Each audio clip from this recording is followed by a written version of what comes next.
তো আজকে আমরা আসলে মূলত যেটা নিয়ে কথা বলবো সেটা হচ্ছে ভেরিয়েবল এবং ভেরিয়েবল ডিক্লারেশন। ঠিক আছে, ভেরিয়েবল এন্ড ভেরিয়েবলের ডিক্লারেশন। তো নরমালি আমরা ম্যাথমেটিক্স কোর্সেও অলরেডি তোমরা জানো যে ভেরিয়েবল কি জিনিস। ঠিক আছে, তো ভেরিয়েবল বলতে যেটা বোঝায়, যেটা ভ্যারি করে। ঠিক আছে, যে এখানে কোনো একটা ভ্যালু আমি রাখতে পারবো। ঠিক আছে, তো প্রোগ্রামিং ল্যাঙ্গুয়েজ গুলাতে ভেরিয়েবল সাধারণত ইউজ করা হয় টু হোল্ড এ ভ্যালু, কোনো একটা ডাটা বা ভ্যালুকে রাখার জন্য। এখন আমরা মূলত একটা প্রোগ্রামে যে কাজটা করি, সেই প্রোগ্রামটা যদি আমি দেখাই, সেটা হচ্ছে কিছু ইনপুট থাকে আমার এখানে, কিছু ডাটা আমি আমার একটা প্রোগ্রামে দেই, আমার প্রোগ্রাম সেটাকে হচ্ছে এক্সিকিউট করে। হ্যাঁ, এক্সিকিউট করে কিছু আউটপুট জেনারেট করে। যে কোনো প্রোগ্রাম কিন্তু দেখলে আসলে সেম জিনিসটাই, ইচ এন্ড এভরি প্রোগ্রাম। সেখানে কিছু ইনপুট ডাটা থাকে। তো ইনপুট ডাটা বলতে আমরা যেটা বুঝাচ্ছি, ওই চার চার ধরনের ডাটা, আইদার ইন্টিজার অথবা ফ্লোট অথবা ডাবল অথবা ক্যারেক্টার। এই টাইপের ডাটাই আমি কিন্তু একটা প্রোগ্রামে ইনপুট আকারে দিই, বা আমার প্রোগ্রাম কোনো একটা আদার সোর্স থেকে সেগুলো স্ক্যান করে নেয়, ইনপুট আকারে নেয়, রিসিভ করে। তারপরে সে এখানে প্রসেস করে সেটা ইউজিং কোনো একটা পার্টিকুলার অ্যালগোরিদম ফলো করে। ঠিক আছে, অ্যালগোরিদম। তো সেই অ্যালগোরিদম গুলো আমরা ইনস্ট্রাকশন আকারে দেই হচ্ছে যে কোনো একটা ল্যাঙ্গুয়েজ ইউজ করে। আমরা এই কোর্সে যেমন শিখতেছি সি ল্যাঙ্গুয়েজ। আর এই এই প্রোগ্রামটা যখন রান করবে, ওই ডাটাগুলোকে ইউজ করে ক্যালকুলেশন করবে, আপনার ক্যালকুলেশন, সে একটা আউটপুট জেনারেট করবে। সেই আউটপুটটাও কিন্তু কোনো না কোনো ডাটা, এটাও কিন্তু সেম ডাটা, মানে হচ্ছে নাম্বার। এর আগে আমি ডিসক্রাইব করছি, সেটা নাম্বার। তো যেটা যেটা আমি বোঝাতে চাচ্ছি সেটা হচ্ছে যে কোনো একটা প্রোগ্রাম আলটিমেটলি ডাটা নিয়ে যেহেতু অপারেশন ম্যানিপুলেশন করতে হয়, সো ডাটাকে স্টোর করার জন্য বা ডাটাকে কল করার জন্য, ডাটাকে একটা পার্টিকুলার নামে করার জন্য আমার কিন্তু ভেরিয়েবলের প্রয়োজন। উইদাউট ভেরিয়েবল আমি কিন্তু কোনো ডাটাকে রাখতে পারবো না। বা আমি ধরো একটা ডাটাকে কোনো একটা জায়গায় রাখলাম, পরবর্তীতে ওটা যখন আমাকে ইউজ করতে হবে, তো সেই ইউজ করার সময় আমরা কিভাবে করব, ওই ভেরিয়েবলটাকে আমি আইডেন্টিফাই করবো কিভাবে। তো দ্যাটস ওয়াই প্রথমে যে কাজটা করতে হয় সেটা হচ্ছে প্রোগ্রামে যখন আমি কোনো ভ্যালু নিয়ে কাজ করবো, আমাকে কিছু ভেরিয়েবল ইউজ করতে হবে, যাতে আমি ওই ভেরিয়েবলটা, যে ওটা একটা পার্টিকুলার নাম থাকবে, একটা নেম দিতে পারবো ভেরিয়েবলে।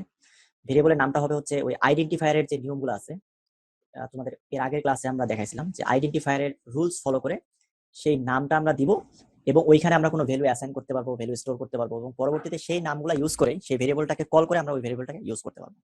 তো দ্যাটস ওয়াই ভেরিয়েবল এবং ভেরিয়েবল ডিক্লারেশন একটা প্রোগ্রামের জন্য খুবই ইম্পর্টেন্ট একটা জিনিস। তো এখন কথা হচ্ছে ভেরিয়েবল আমরা কিভাবে ডিক্লেয়ার করতে পারি। তো অলরেডি তোমরা এর আগের ক্লাসটা যদি ফলো করে থাকো, এর আগের ক্লাসে আমরা কিন্তু এরকম লিখছিলাম, যেমন ইন্টিজার, তারপরে আমরা স্পেস দিয়ে লিখতেছি এ। এখানে এইভাবে কিন্তু আসলে ভেরিয়েবলটাকে আমরা ডিক্লেয়ার করতে পারি। ডিক্লেয়ার করা মানে হচ্ছে ভেরিয়েবলটাকে কি বলে, রেজিস্টার করা, বুকিং করা। ঠিক আছে, যে এই নামে আমি একটা ভেরিয়েবল ইউজ করব আমার এই প্রোগ্রামের মধ্যে। সে ফর এক্সাম্পল, আমি চাচ্ছি এমন একটা প্রোগ্রাম লিখতে, সেখানে আমার 3টা ভেরিয়েবল আমি ইউজ করতেছি, ধরো 3টা ভেরিয়েবল ইন্টিজার টাইপের। তাহলে আমাকে ফার্স্ট অফ অল যেটা করতে হবে, ওই 3টা ভেরিয়েবল আমাকে ডিক্লেয়ার করতে হবে। উইদাউট ডিক্লারেশন আমি কিন্তু ওই ভেরিয়েবলগুলো ইউজ করতে পারবো না। এখন ভেরিয়েবল ডিক্লেয়ার করার নিয়মটা হচ্ছে, যে টাইপের ভেরিয়েবলটা হবে আমাকে প্রথমে সেই টাইপটাকে লিখতে হবে। আমি এখানে একটু কমেন্ট করে দিচ্ছি। প্রথমে দিতে হবে হচ্ছে আমাকে টাইপ দেওয়ার পর একটা স্পেস দিয়ে আমাকে ভেরিয়েবলের নামটা দিতে হবে, একটা নেম দিতে হবে। ঠিক আছে, এইটা হচ্ছে এটা। যদি আমি ইন্টিজার টাইপের ভেরিয়েবল ডিক্লেয়ার করতে চাই, তাহলে আমি লিখবো হচ্ছে INT, তারপর একটা স্পেস দিয়ে ওই ভেরিয়েবলটার নাম। এখানে আমরা যে কোনো কিছু দিতে পারি, ধরো যে কোনো ভ্যালিড আইডেন্টিফায়ারের রুলস ফলো করে যে কোনো নাম আমরা দিতে পারবো। সে ফর এক্সাম্পল, ধরো নাম্বার 1, এটা একটা হতে পারে। তারপর ধরো আমি এরকম দিতে পারি নাম্বার 2। কিন্তু এখানে যদি আমি এভাবে না লিখে যদি স্পেস দিই, তাহলে কিন্তু এটা ভ্যালিড হবে না। ঠিক আছে, এটা কিন্তু ইনভ্যালিড, তোমরা এটাও জানো। তো এইভাবে আমরা দিতে পারি। সাপোজ এখানে আবার আমি যদি দিতে চাই যে এটা নাম দিব হচ্ছে নাম্বার 3, তাহলে আমি 3টা ভেরিয়েবল এখানে ডিক্লেয়ার করলাম। পরবর্তীতে আমি এই 3টা ভেরিয়েবল এখানে ইউজ করতে পারি। এখন কথা হচ্ছে, প্রত্যেকটা স্টেটমেন্ট তোমরা জানো যে সেমিকোলন দিয়ে শেষ করতে হয়। সেমিকোলন দিয়ে শেষ না করলে সেটা প্রোগ্রাম একটা এরর আকারে ধরে। এখন সিমিলার টাইপের ভেরিয়েবল যদি আমার একাধিক থাকে, আমি চাইলেই ওই ভেরিয়েবলগুলো এক লাইনেই কিন্তু ডিক্লেয়ার করতে পারি। সে ফর এক্সাম্পল, আমি যদি 3টা ভেরিয়েবল ডিক্লেয়ার করতে চাই, যে 3টা ভেরিয়েবল হচ্ছে আমার ইন্টিজার টাইপের। সে ফর এক্সাম্পল, আমি নাম দিলাম ABC। আমি চাইলে কিন্তু এভাবে করতে পারি, যে ইন্টিজার A, তারপর সেমিকোলন, তারপর integer B semicolon, integer C semicolon, প্রত্যেক লাইনে একটা একটা করে করতে পারি। আবার চাইলে এভাবে এক লাইনেও করতে পারি, যে ইন্টিজার A, B, C, এবং ফিনিশ করতে হবে হচ্ছে সেমিকোলন দিয়ে। তো এটা হচ্ছে ভেরিয়েবল ডিক্লারেশনের ওয়ে। সে ফর এক্সাম্পল, আমি যদি ফ্লোটিং পয়েন্টের কোনো ভেরিয়েবল ডিক্লেয়ার করতে চাই, তাহলে আমাকে প্রথমে ডাটা টাইপটার নাম লিখতে হবে। এই ধরো ফ্লোট, ফ্লোটের পরে ধরো আমি লিখলাম ধরো পাই, পাই একটা ফ্লোটিং টাইপ ধরো ভেরিয়েবল একটা নাম দিলাম। তারপর ধরো যে ফ্লোট, ধরো আমি দিতে চাচ্ছি সিজিপিএ, সাধারণত সিজিপিএ ফ্লোটিং পয়েন্টই হয়, তো এরকম। তারপর আমি যদি ডাবল টাইপ দিতে চাই, ধরো ডাবল টাইপ আমি একটা ভেরিয়েবল দিলাম, নাম দিলাম এরিয়া। তো তোমরা একটু খেয়াল করবে যে ভেরিয়েবলের নাম দেওয়ার সময় আমাকে অবশ্যই আইডেন্টিফায়ারের যে রুলস গুলো আছে, লেটার অথবা আন্ডারস্কোর দিয়ে শুরু করা যাবে, নাম্বার দিয়ে স্টার্ট করা যাবে না, এবং এরপরে লেটার আন্ডারস্কোর নাম্বার বা ডিজিট যে কোনো কিছু হতে পারে, স্পেস বা অন্য ধরনের যে ক্যারেক্টার গুলো আছে, কমা, প্লাস মাইনাস ইকুয়াল, এগুলো কোনোটা দেওয়া যাবে না। ঠিক আছে, তো ভেরিয়েবল ডিক্লেয়ার করার নিয়মটা হচ্ছে এটা, যে প্রথমে আমাকে লিখতে হবে ডাটা টাইপ, দেন হচ্ছে ভেরিয়েবলের নাম। আর সিমিলারলি যদি আমি ধরো ক্যারেক্টার টাইপ কোন একটা ভেরিয়েবল ডিক্লেয়ার করতে চাই, তাহলে ক্যারেক্টার দিয়ে আমি ধরো লিখলাম যে ক্যারেক্টার সি। কিন্তু এখানে একটা জিনিস খেয়াল করে দেখো, আমি সেম নামে কিন্তু দুইটা ভেরিয়েবল ডিক্লেয়ার করছি। দেখো ইন্টিজার একটা লিখলাম সি, আবার ক্যারেক্টারও ডিক্লেয়ার করলাম সি। তাহলে আমি যদি এই ভেরিয়েবলটা ইউজ করতে চাই, তাহলে আমার কম্পিউটার কিন্তু কনফিউজড হয়ে যাবে যে সি বলতে আসলে কি বোঝানো হয়েছে। তো আমি যদি এটাকে রান করাই, তাহলে দেখো এখানে কিন্তু এরর দেখা যাবে। এররটা হচ্ছে এই নিচে দেখো, কনফ্লিক্টিং ডিক্লারেশন ক্যারেক্টার সি, তার মানে অলরেডি সি নামে একটা ক্যারেক্টার আছে। আবার তোমরা একই নামে কিন্তু একই টাইপেরও দুইটা ভেরিয়েবল ডিক্লেয়ার করতে পারবে না। সে ফর এক্সাম্পল আমি এ ডিক্লেয়ার করছি, আবার আবার এখানে এ ডিক্লেয়ার করলাম। আমি যদি এটাকে রান করাতে চাই, এখানে কিন্তু দেখো একটা এরর দিচ্ছে যে রিডিক্লারেশন অফ ইন্ট এ। তার মানে হচ্ছে একটা ভেরিয়েবল তুমি একবার যদি ডিক্লেয়ার করে ফেলো, তাহলে সেম নামে তুমি অন্য কোনো ভেরিয়েবল ডিক্লেয়ার করতে পারবে না। কিন্তু আমি চাইলে কিন্তু এখানে ক্যাপিটাল সি দিতে পারবো, কারণ তোমরা জানো যে সি হচ্ছে একটা case sensitive language, capital C আর স্মল সি সেম না। তবে এটা কিন্তু কনফিউজিং। তো আমরা যারা প্রোগ্রামার, তারা সাধারণত ভেরিয়েবলগুলোর নাম দেওয়ার সময় ট্রাই করি মিনিংফুল নাম দিতে। ঠিক আছে, মিনিংফুল নাম দিতে, যাতে নামটা দেখে বোঝা যায় যে এই ভেরিয়েবলটা আমি কোন কাজে ব্যবহার করতে চাচ্ছি। তো এই গেল হচ্ছে ভেরিয়েবল ডিক্লারেশন করা। তো এরপরে আমি যে জিনিসটা দেখাবো তোমাদের, এটা গতকাল ক্লাসেও দেখানো হয়েছে, সেটা হচ্ছে ভেরিয়েবলে কোনো একটা ভ্যালু অ্যাসাইন করা। তো এটা একটা গুরুত্বপূর্ণ অপারেশন, সেটাকে আমরা বলি হচ্ছে অ্যাসাইনমেন্ট অপারেশন। আর এইটাতে যে অপারেটরটা ইউজ করা হয় সেটা আমি লিখে দিই, অ্যাসাইনমেন্ট অপারেটর। অপারেটর মানে হচ্ছে কোন একটা সিম্বল যেটা দিয়ে একটা অপারেশন বুঝায়, আর অপারেশন হচ্ছে ওই অপারেশনটা। আর একটা অপারেশন সাধারণত এক বা একাধিক অপারেন্ডের উপর কাজ করে। সে ফর এক্সাম্পল আমি যদি বলি, এটা মাল্টিপল কমেন্ট দিই, মাল্টিপল লাইনের কমেন্ট। সে ফর এক্সাম্পল ধরো আমি লিখলাম হচ্ছে এ প্লাস বি। আচ্ছা, এখানে স্টার স্টার দিলে তোমরা খেয়াল রাখবে যে স্টার স্টার দিলে এটা একটু বোল্ড হয়। ঠিক আছে, আশা করতেছি তোমরা দেখতে পাচ্ছ, একটু বড় করলাম। এই যে এখানে যে এ প্লাস বি লিখলাম, এখানে আসলে প্লাসটা হচ্ছে আমার অপারেটর, আর এই অপারেটরটা যে অপারেন্টের উপর অ্যাপ্লাই হচ্ছে সেটা হচ্ছে একটা এ, একটা হচ্ছে বি। তো এখানে অপারেন্ট হচ্ছে দুইটা, এ একটা বি একটা, আর অপারেটর হচ্ছে প্লাস। তো যে অপারেশন গুলার আমার দুইটা অপারেন্ট লাগে সেগুলোকে বলে বাইনারি অপারেশন, যেগুলোতে একটা অপারেন্ট হলেই হয় সেটাকে বলে unary operation. Say for example minus, minus ধরো মাইনাস সি, বা এরকম আমরা লিখি না যে -10, -10 ইন্টু ধরো 5। তো এইটাকে যদি আমরা বেস লাইন ধরি, এখানে আসলে অপারেটর আছে দুইটা, একটা হচ্ছে মাইনাস, এই মাইনাসটা কাজ করতেছে শুধুমাত্র 10 এর উপর, মানে একটা জিনিসের উপর। তাহলে এইটাকে আমরা বলতে পারি এটা হচ্ছে ইউনারি অপারেটর। আর এই মাল্টিপ্লিকেশনটা কাজ করতেছে এইটা এবং এটার উপর, মানে দুইটার উপর, তাহলে এটাকে আমরা বলতে পারি বাইনারি অপারেশন। ঠিক আছে, তো আমরা এখন যেটা করব, মানে শিখবো, প্রথম যে অপারেশন সেটা হচ্ছে অ্যাসাইনমেন্ট অপারেশন। আর অ্যাসাইনমেন্ট অপারেশনের জন্য আমরা যে সিম্বলটা ইউজ করি সেটা হচ্ছে ইকুয়াল। তো তোমরা একটা জিনিস একটু শিখে নাও, আমি যদি ডাবল স্ল্যাশ ইউজ করি তাহলে হচ্ছে এটা কমেন্ট মিন করে, আর যদি ট্রিপল স্ল্যাশ দেই তাহলে এই কমেন্টটা একটু বোল্ড হবে। দেখো এটার তুলনায় এটা হচ্ছে একটু বোল্ড।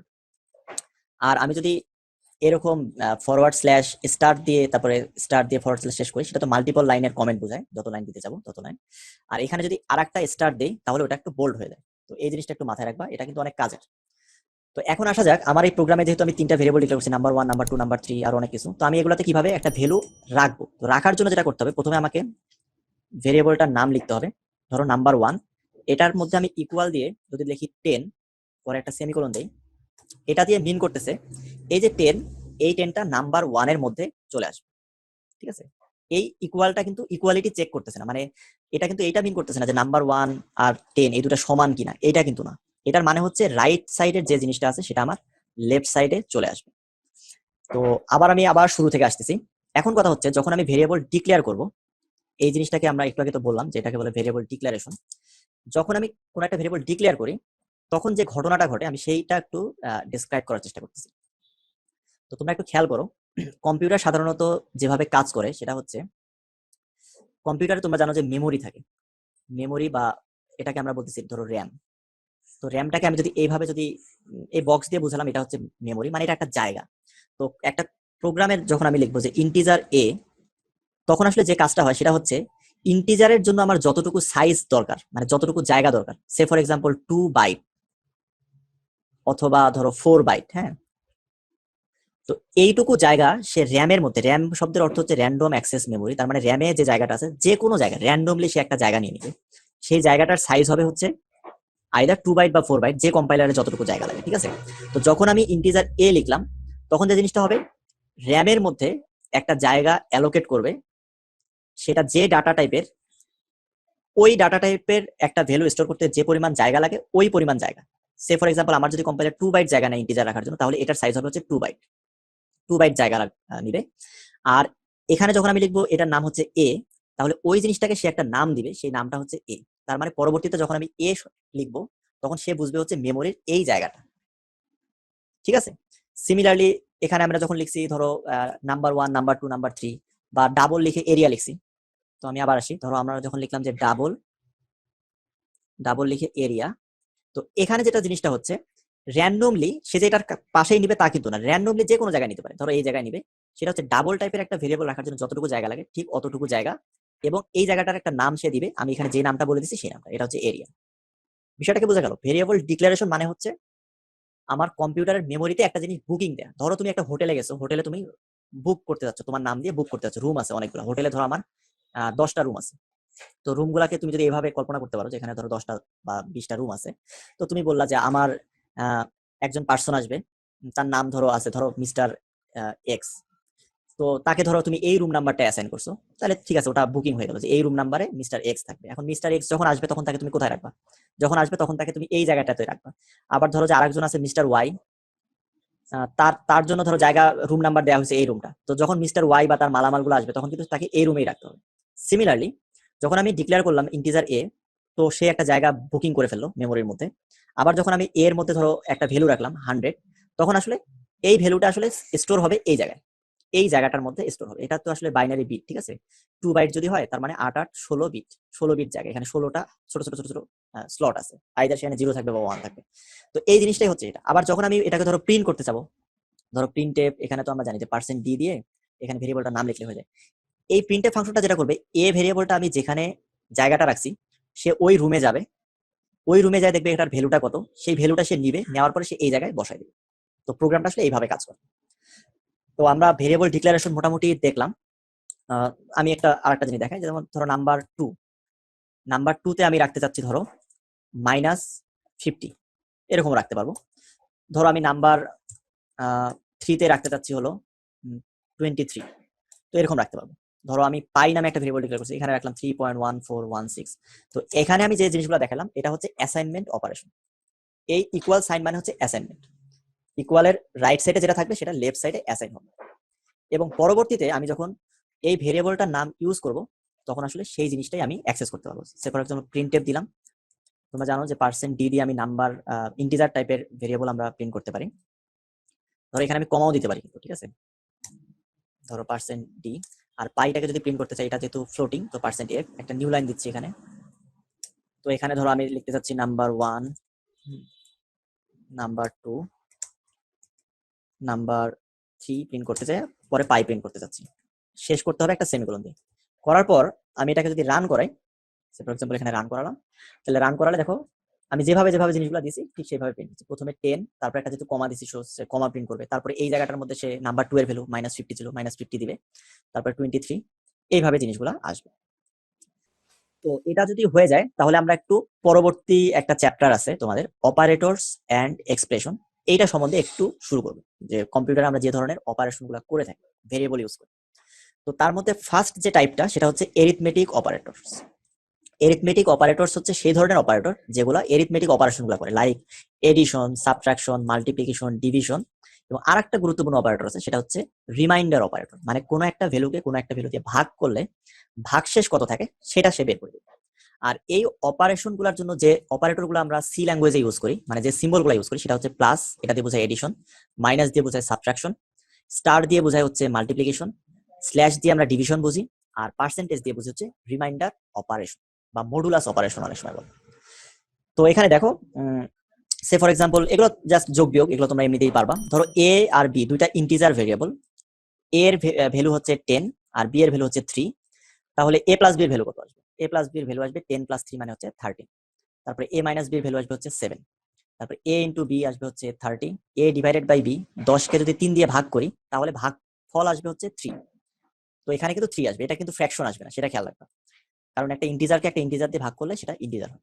আর এ কে বি দিয়ে ভাগ করলে ভাগশেষ কত থাকবে? সেটা হচ্ছে 1। কারণ 3 ইন্টু 3 হচ্ছে 9, 10 থেকে 9 বিয়োগ করলে রিমাইন্ডার হচ্ছে 1। তো এই জিনিসটা আমরা একটু করে দেখার চেষ্টা করি। সো আমি একটা নতুন ফাইল নিলাম, ধরো এটাকে আমি একটু কপি করে নিয়ে আসি, যেহেতু এই জিনিসগুলো বারবার আমাদেরকে লিখতেই হয়। এটাকে আমি সেভ করতেছি হচ্ছে, হ্যাঁ ধরো এটার নাম দিলাম এরিথমেটিক অপারেটরস ডট সিপিপি। তোমরা প্রোগ্রামের ফাইলের নাম দেওয়ার সময় কিন্তু মিনিংফুল নাম দিবা, তাহলে ওই ফাইলটা দেখলে কিন্তু আমরা বুঝতে পারবো যে ওইটাতে কোন প্রোগ্রামটা আছে। তো সে ফর এক্সাম্পল আমি লিখতে চাচ্ছি ইন্টিজার এ, একসাথে যেহেতু 3টা ইন্টিজার, তো 3টা ইয়া করলাম আমি, এ বি সি 3টা ভেরিয়েবল দিলাম। আর এর মধ্যে রাখলাম হচ্ছে 10 সেমিকোলন, বি এর মধ্যে রাখলাম হচ্ছে 3। এখন আমি জিনিসগুলোকে একটু প্রিন্ট করে দেখার চেষ্টা করি, ঠিক আছে? প্রিন্টএফ, ধরো আমি লিখতে চাচ্ছি %d, এখানে ধরো প্লাস, যদি এখানে প্লাস কিন্তু একটা সিম্বল, ঠিক আছে, ইকুয়াল ধরো %d, এখানে একটা নিউ লাইন দিতে যাচ্ছি, দিয়ে এখানে আমি প্রিন্ট করতে চাচ্ছি a প্লাস বি। তো এই জিনিসটাকে আমি জাস্ট কপি করতেছি, দাঁড়াও কপি করে আমি একবার, দুইবার, তিনবার, চারবার, যেহেতু 5টা অপারেশন আছে 5টা আমি প্রিন্ট করলাম। তো এখানে মাইনাস মাইনাস মাইনাস, এখানে ধরো মাল্টিপ্লিকেশন দিচ্ছি, এখানে দিলাম হচ্ছে ডিভিশন, আর এখানে দিচ্ছি হচ্ছে রিমাইন্ডার অপারেশন, ঠিক আছে? তো দেখো যে এই ভ্যালুগুলো কিরকম আসে। এটা মাইনাস দিলাম, এটা হচ্ছে মাল্টিপ্লিকেশন, এটা হচ্ছে আমার ডিভাইডেড বাই, আর এটা হচ্ছে রিমাইন্ডার। তো এটাকে যদি আমি রান করাই, তোমরা দেখো যে এখানে নতুন যে কোডগুলো লিখলাম এখানে কিন্তু পাশে হলুদ কালার দেখা যাচ্ছে, তার মানে এটা মেমোরিতে এখনো সেভ হয়নি। তো আমি যদি সেভ করি তাহলে এটা গ্রিন দেখাচ্ছে। তো তোমরা যারা ল্যাপটপ বা ডেস্কটপ ইউজ করো তারা কিন্তু এই জিনিসটা মাথায় রাখবে যে কয়েক লাইন প্রোগ্রাম লেখার পর পর বারবার সেভ করতে হবে। তো এখানে আমি এটাকে রান করলাম, তো রান করলে দেখো দেখাচ্ছে, সরি এখানে ভুলটা দেখাচ্ছে কোথায় দেখো, আমি এখানে 1টা 2টা 3টা প্লেস হোল্ড করার জন্য 3% দিয়ে দিছি, কিন্তু এখানে কিন্তু কমার পরে আমি লিখছি শুধু একটা জিনিস। ওই কারণে দেখো সে এখানে 13 সে ঠিকঠাক মতো লিখছে, এটা কোন জায়গায় প্রিন্ট করছে? সামনের জায়গায়। আর পরের জায়গাগুলোতে সে একটা র্যান্ডম গার্বেজ ভ্যালু দিয়ে দিছে। তার মানে হচ্ছে এর পরে সে কি প্রিন্ট করবে সে কনফিউজ। সো মেমোরির কোনো একটা জায়গা থেকে কোনো একটা গার্বেজ ভ্যালু সেখানে প্রিন্ট করে দিছে। তো আমি যদি কারেক্ট করতে চাই তাহলে আমাকে যেটা করতে হবে সেটা হচ্ছে a, b এভাবে দিতে হবে। তার মানে প্রথম প্লেসটাতে a প্রিন্ট হবে, তারপরে b প্রিন্ট হবে, তারপর হচ্ছে a প্লাস b বা a মাইনাস b, যেটা আমি প্রিন্ট করতে চাচ্ছি সেটা প্রিন্ট হবে। a b, তারপর হচ্ছে a b,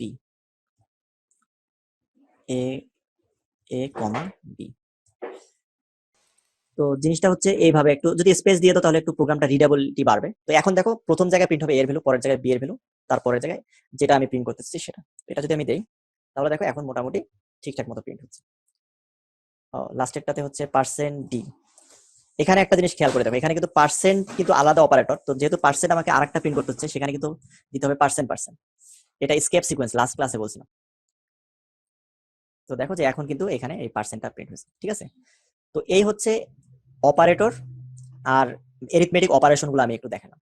সিমিলার কাজ কিন্তু অন্যভাবেও করা যায়।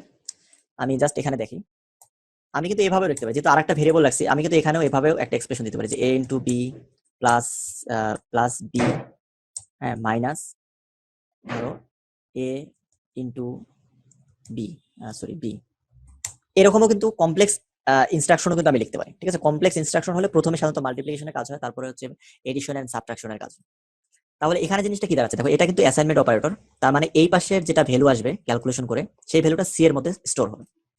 তাহলে আমি যদি এখন প্রিন্ট করতে চাই সি এর ভ্যালু, ধরো সি ইকুয়াল এরকম দিলাম %d, এখানে যদি আমি সি এর ভ্যালুটা প্রিন্ট করি, তো দেখো এটাকে আমি যদি এখন প্রিন্ট করি তাহলে আমার সি এর ভ্যালু আসতেছে হচ্ছে 3। কেন 3 আসতেছে? তাহলে এটা ক্যালকুলেশন করলে হয়তো বা 3 আসবে, এই কারণে আসতেছে।